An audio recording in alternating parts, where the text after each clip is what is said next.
Good evening. Hello dear students, आप लोग कैसे हैं? चलिए आइए, आज क्लास 10 केमिस्ट्री के चौथे लेक्चर में, यानी जो हमारा चैप्टर चल रहा है केमिकल रिएक्शन एंड इक्वेशन के चौथे टॉपिक्स में, पुनः आज का जो हमारा टॉपिक होगा वो oxidising agent and reducing agent का होगा। ऑक्सीडाइजिंग एजेंट्स क्या होते हैं? पिछले टॉपिक में मैंने आपको बताया था कि जो केमिकल रिएक्शंस होती हैं उनके टाइप्स, रिएक्शंस को कैसे बैलेंस करना है, उनके फैक्ट और रिएक्शन कितने स्टेप में हो सकती हैं, रिएक्शन को ऑक्सीडाइजिंग या ऑक्सीडाइज या हम कह सकते हैं रिडॉक्स रिएक्शन की प्रोसेस से बैलेंस करने के भी स्टेप के बारे में मैंने पिछले वाले वीडियो में आपको बता चुका हूं उन चीज़ों के बारे में।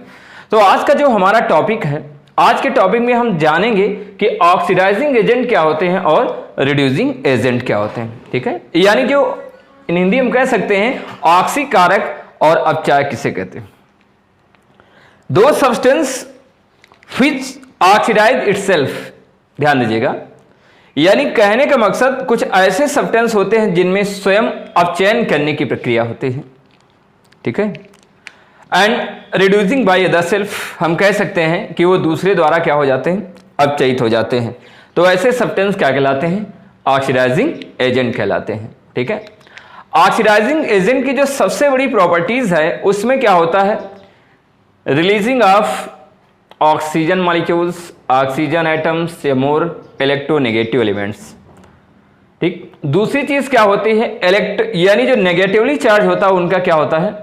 इंक्रीज हो जाता है, और पॉजिटिव चार्ज क्या हो जाता है? डिक्रीज हो जाता है। ठीक है, तो आइए सबसे पहले हम टॉपिक में जानेंगे कि जो ऑक्सीडाइजिंग एजेंट्स क्या होते हैं और रिड्यूसिंग एजेंट क्या होते हैं। ठीक है, ऑक्सीडाइजिंग एजेंट जानने के बाद मैं देखता हूं कि केमिकल रिएक्शन में एक ऑक्सीडाइजिंग एजेंट क्या इफेक्ट करता है जब रिएक्टेंट के फॉर्म से वो प्रोडक्ट में कन्वर्ट होता है। तो आइए सबसे पहले स्टार्ट करते हैं, ऑक्सीडाइजिंग एजेंट क्या है। ध्यान दीजिएगा, ऑक्सीडाइजिंग एजेंट,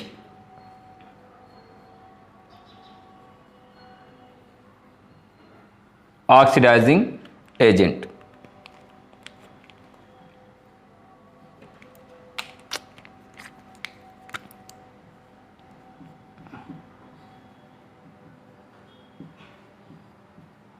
ऑक्सीडाइजिंग एजेंट, ठीक है, जिनको हम हिंदी में ऑक्सीकारक भी बोल सकते हैं। ठीक है, दो सब्सटेंस व्हिच ऑक्सीडाइज अदर्स, दो सब्सटेंस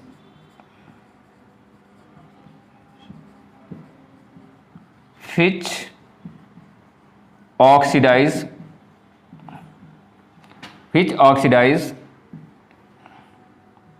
अदर्स, वो क्या करते हैं? दूसरे द्वारा ऑक्सीडाइज होते हैं, and itself gets reduce, and itself gets reduce is known as oxidising agent, oxidising agent, right. यानी कहने का मतलब ऐसे सब्सटेंस, यानी दो सब्सटेंस व्हिच ऑक्सीडाइजिंग अदर, जो दूसरे द्वारा क्या हो जाते हैं? अपचयित हो जाते हैं। ठीक है, एंड इटसेल्फ गेट रिड्यूस, और वो स्वयं को क्या करते हैं? रिड्यूस कर देते हैं। तो ऐसे सब्सटेंस क्या कहलाते हैं? ऑक्सीडाइजिंग एजेंट कहलाते हैं। ठीक है, इसी टाइप मैं एक रिएक्शन दिखाऊंगा आपको। जैसे हमारे पास एक रिएक्शन गिवन है और मैं दिखाऊंगा कि यहां पर ऑक्सीडाइजिंग एजेंट का वर्क कौन कर रहा है, ध्यान दीजिएगा। ठीक है, एक एग्जांपल लेता हूं, सिंपल सी रिएक्शन है हमारे पास और मैं समझाने का प्रयास करूंगा।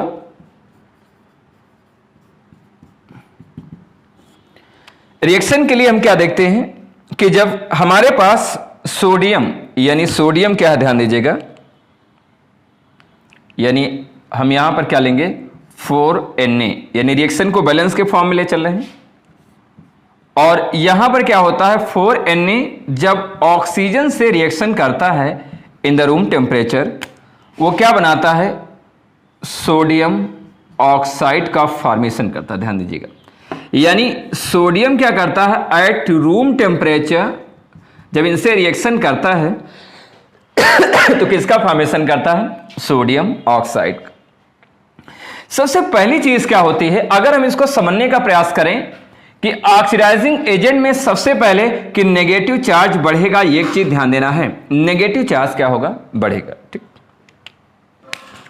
ऑक्सीडाइजिंग एजेंट में, रिड्यूसिंग में क्या होता है, पॉजिटिव चार्ज क्या होता है, बढ़ जाता है। ठीक, तो यहां पर कहने का मतलब क्या होता है, वो कौन सा एलिमेंट है जो ऑक्सीडाइजिंग एजेंट है, यानी किस पर नेगेटिव चार्ज बढ़ रहा है। आइए हम चेक करके समझाते हैं। ध्यान दीजिएगा, इस रिएक्शन में हम क्या देखते हैं कि चूंकि एलिमेंट में जो ऑक्सीडेशन नंबर होती है, ऑक्सीडेशन नंबर यानी ऑक्सीडेशन नंबर ऑफ सोडियम कितनी होगी, 0 होगी। ठीक है, ऑक्सीजन भी यहां पर एलिमेंट है और इसकी ऑक्सीडेशन नंबर क्या होगी, 0 होगी। ध्यान दीजिएगा, इसी टाइप से यहां पर जो सोडियम है इनका फैक्ट करके हम निकालेंगे। ध्यान दीजिएगा, तो यहां सिंपल सा तरीका है, ऑक्सीजन की ऑक्साइड में -2, सोडियम की यहां पर x मानेंगे, 2 सोडियम है यानी 2x हो जाएगा, इसका 2 हो जाएगा।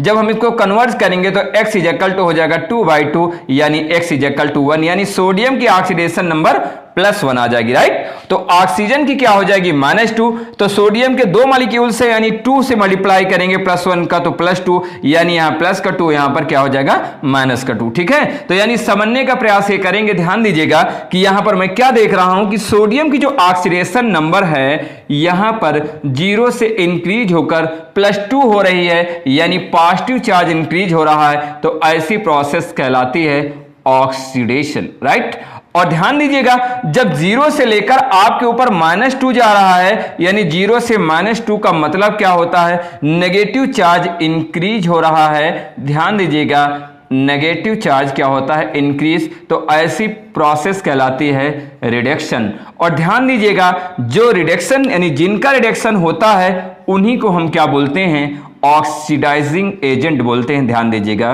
क्या बोलते हैं, ऑक्सीडाइजिंग, ठीक है, एजेंट बोलते हैं। तो यानी कहने का मतलब इस रिएक्शन में ध्यान दीजिएगा, ऑक्सीडाइजिंग एजेंट का कार्य कौन कर रहा है, ऑक्सीडाइजिंग, ठीक है, एजेंट का कार्य ऑक्सीजन का मॉलिक्यूल्स कर रहा है। ये बहुत इंपॉर्टेंट फैक्ट है, ये समझने का प्रयास करिए इस केमिकल रिएक्शन में। ठीक है, तो यानी ऑक्सीडाइजिंग दो substance which oxidise to other, यानी दूसरों को भी ऑक्सीडाइज कर सकते हैं या दूसरों के द्वारा हो सकते हैं, तो वो क्या कहलाते हैं, ध्यान दीजिएगा, उनको हम ऑक्सीडाइजिंग एजेंट या ऑक्सीकारक कहते हैं। ये बहुत इंपॉर्टेंट रिएक्शन हमारे लिए। और ध्यान दीजिएगा इसी में हम रिड्यूसिंग एजेंट की भी जानकारी कर लेंगे, क्योंकि रिड्यूसिंग एजेंट भी हमारे सिलेबस का एक नया टॉपिक है। ठीक है, ध्यान दीजिएगा, रिड्यूसिंग एजेंट, रिड्यूसिंग एजेंट, ठीक है।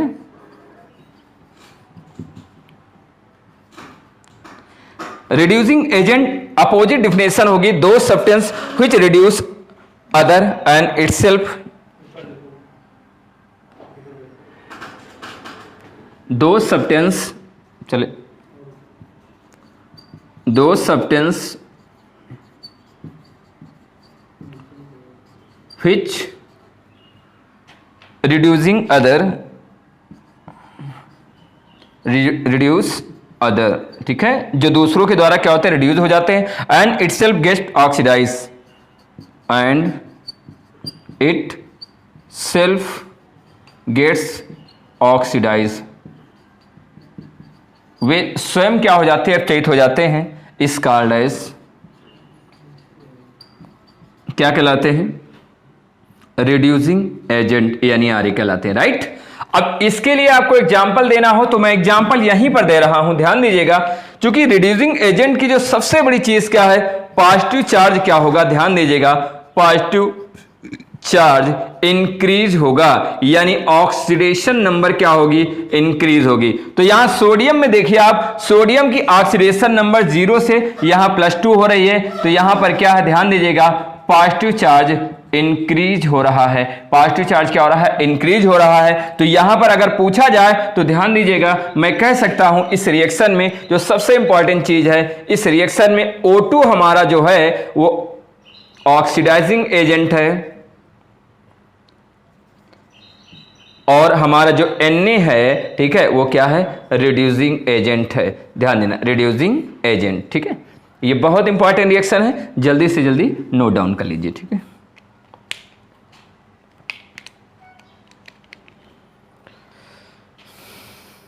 चलिए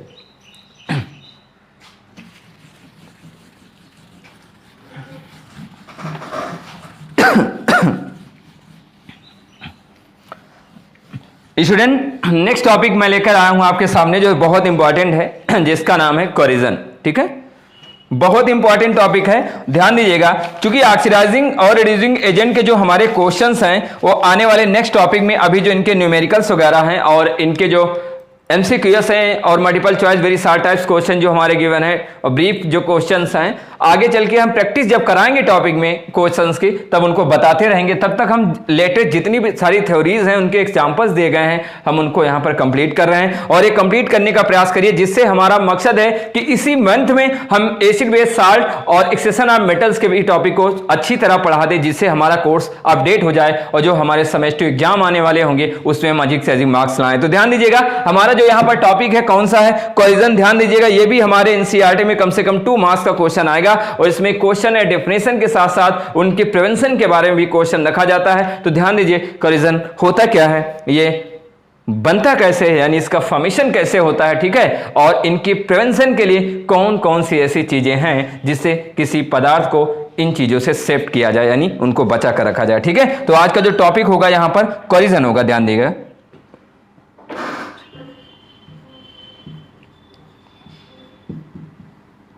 ठीक, कोरिजन, ठीक है।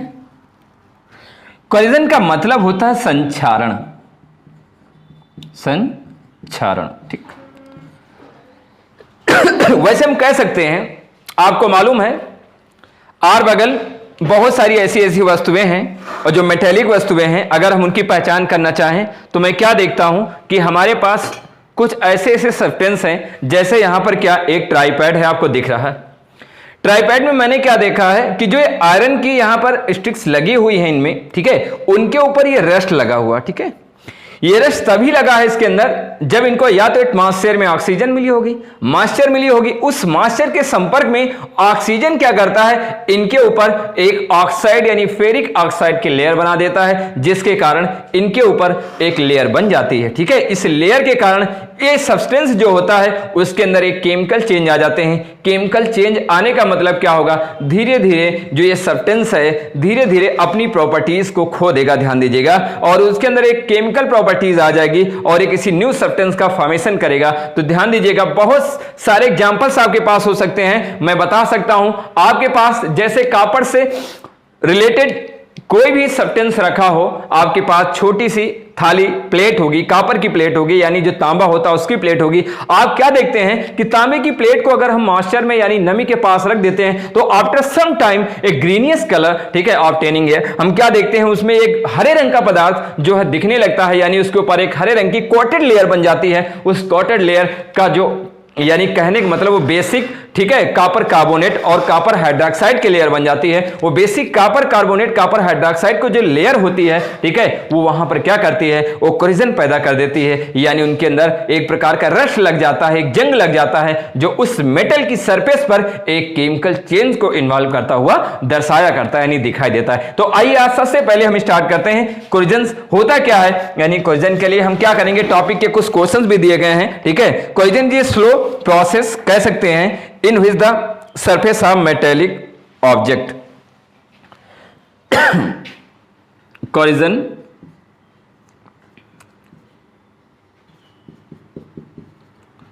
is a slow process in which the metallic object, यानी ये कहने का मतलब किसी धातु की परत पर या किसी धातु पर धीरे धीरे यानी स्लोली स्लोली किसी मॉइस्चर या एयर की प्रेजेंटेशन में धातु में रस्ट लग जाना ही क्या कहलाता है, कोरिजन कहलाता है। Are coated which oxidising, are coated which oxidising oxidising हो जाती है, ध्यान दीजिएगा, हाइड्रोक्साइड, मैं कह सकता हूं ऑक्साइड, हाइड्रोक्साइड, हाइड्रोक्साइड। उसके अलावा क्या हो सकता है, कार्बोनेट एंड सल्फाइड, ध्यान दीजिएगा, carbonate and sulphide,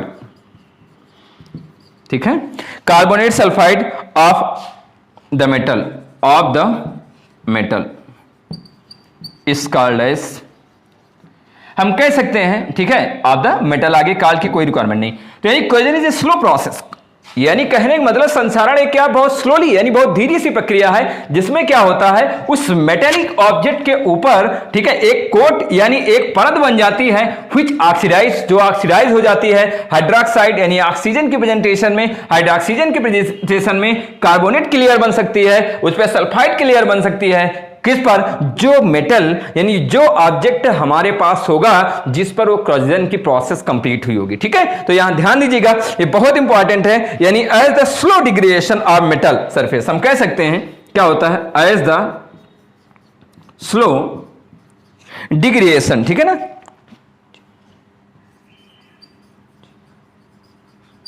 as the slow degradation क्या होता है, ध्यान दीजिएगा, of metal surface by the of metal surface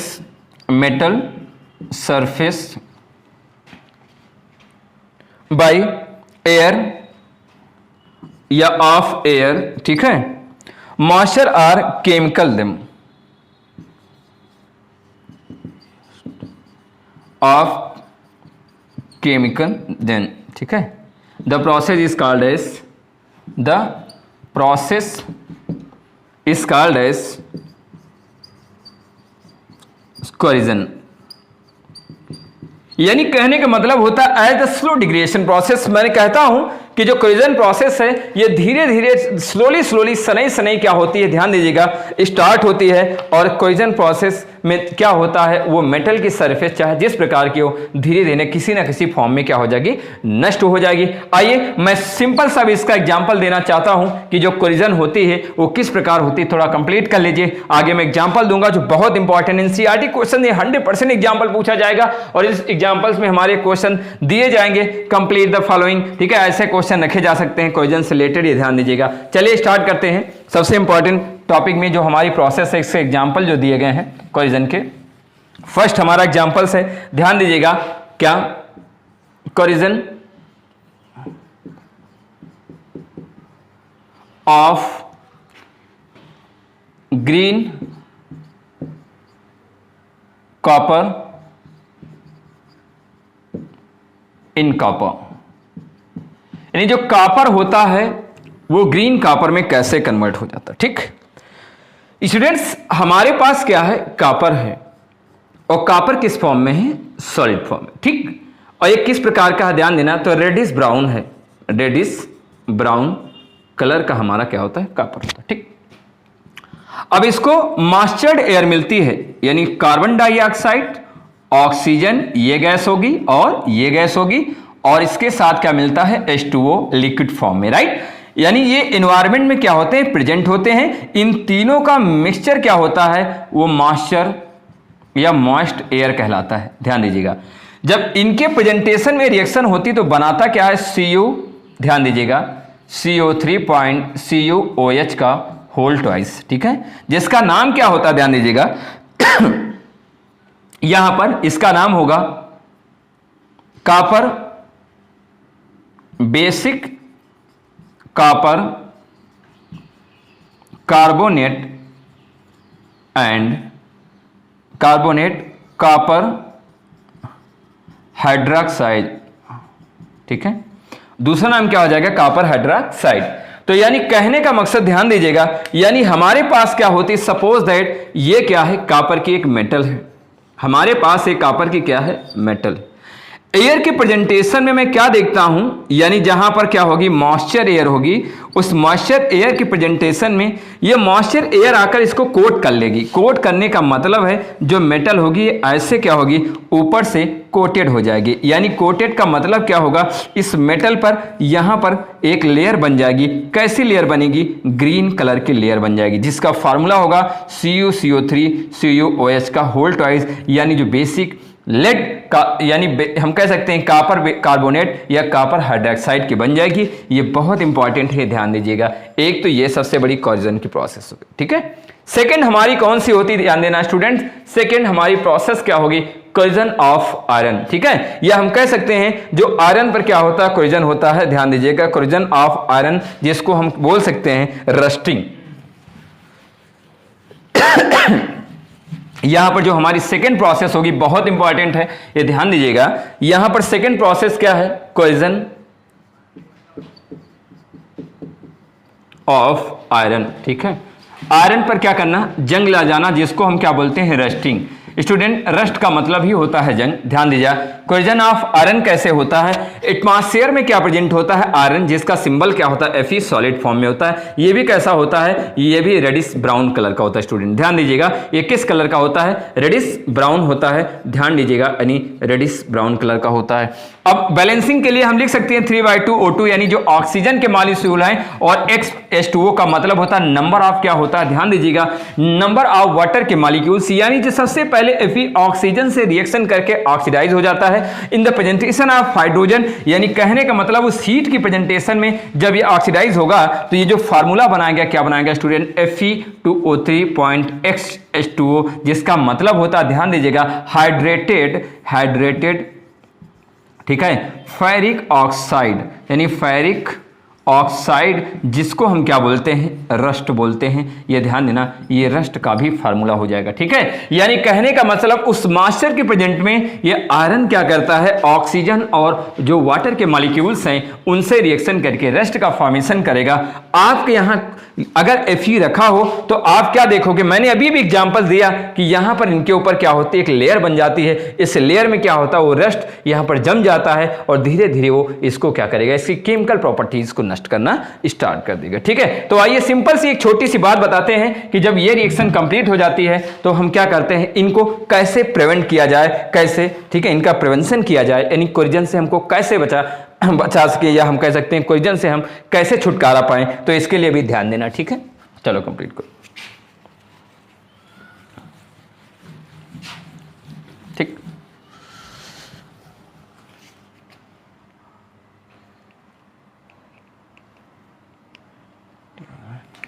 अब क्या होगा, प्रिवेंशन ऑफ कोरिजन, ठीक है, यानी इससे कैसे बचा जा सके, कोरिजन से कैसे छुटकारा पाया जाए, ठीक। तो पहली चीज क्या होती है, corrosion metal can rusted by coating. First, it can prevented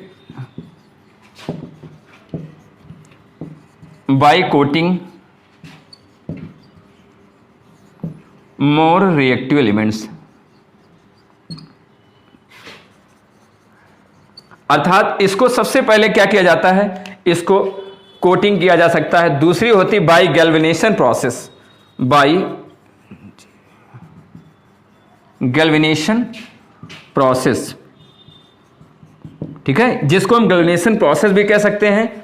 example के लिए हम क्या सकते हैं, ठीक है, कोरिजन ऑफ या coating of copper by tin, ठीक है, हम कह सकते हैं because tin is more reactive element than copper, ठीक है। जो टिन की रिएक्टिविटी होती है कॉपर से क्या होती है, ज्यादा हो सकती है। तो ये प्रिवेंशन ऑफ कोरिजन हम दिखा सकते हैं कि कुछ मेटल्स होती है जिनकी रिएक्टिविटी ज्यादा होती है, ठीक है, उनको या उनके द्वारा हम उन सब्सटेंस को क्या कर सकते हैं, प्रिवेंट कर सकते हैं, यानी इनको बचा सकते हैं कि उनके अंदर रस्ट ना लगे। तो स्टूडेंट्स, ये हमारा टॉपिक किसका है, कोरिजन का। तो आज लास्ट का टॉपिक हम स्टार्ट करने जा रहे हैं रेंसिडिटी, जो कि एनसीईआरटी का क्वेश्चन है। ये 100% क्वेश्चन 2 मार्क्स का क्वेश्चन आएगा। ये ध्यान दीजिएगा, साली पढ़ने का प्रयास करो और उसको बिल्कुल कॉन्सेप्ट क्लियर करके प्रयास करो कि जिस जैसे क्वेश्चन तरीके से हमारे समझ में आ जाए। आइए स्टार्ट करते हैं रेंसिडिटी, ठीक है।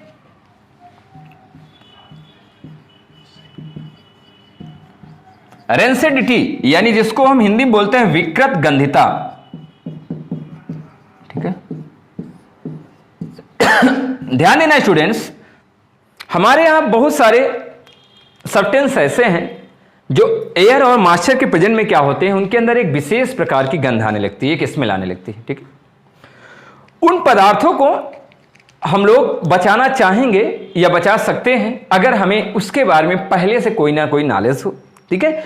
तो वो सब्सटेंस बचेंगे कैसे, यानी उनको हम सेव कैसे करेंगे, उनको काफी दिनों तक कैसे रख पाएंगे। तो स्टूडेंट सबसे ज्यादा हमें इस टॉपिक के बारे में जानकारी होना बहुत जरूरी है, क्योंकि ये टॉपिक हमें बताएगा कि किसी सब्सटेंस को, कौन कौन से सब्सटेंस अगर हमारे पास हो, ठीक है, कि उनके द्वारा हम ऐसे सब्सटेंस जो हमारे पास रखे हुए हैं उनको रेंसिडिटी यानी विकृत गंधिता यानी अर्थात उनके अंदर स्मेल ना आए, कोई विकृत स्मेल ना आए, कोई गलत यानी बैड स्मेल ना आए, उनको हम किस प्रकार बचा सकते हैं। तो आइए हम सबसे पहले आपको रेंसिडिटी के बारे में डिस्कस करते हैं, यानी इसके बारे में हम जानकारी देते हैं कि रेंसिडिटी होती क्या है। ध्यान दीजिएगा, ठीक है।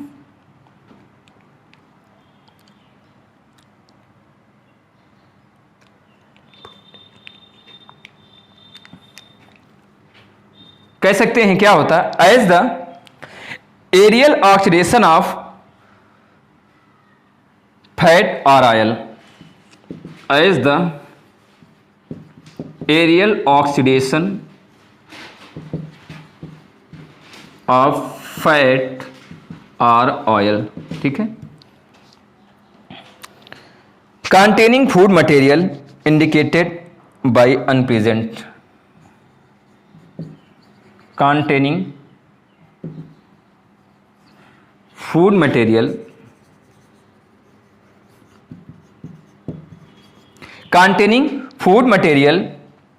and unpleasant,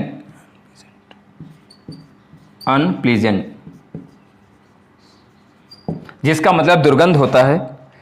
change in the flavour and taste, change in the flavor and taste is called as